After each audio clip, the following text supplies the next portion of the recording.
মেয়েদের যে আত্মশক্তি, মনের জোর, এটাকে বাড়ানোর জন্য তাদের শারীরিক যে শক্তি, শারীরিক যে তৎপরতা, সক্রিয়তা, সেটা বাড়ানো প্রয়োজন।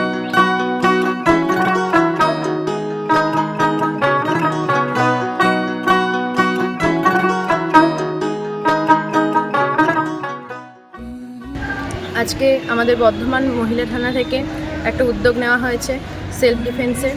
আমরা খুবই উপকৃত তার জন্য।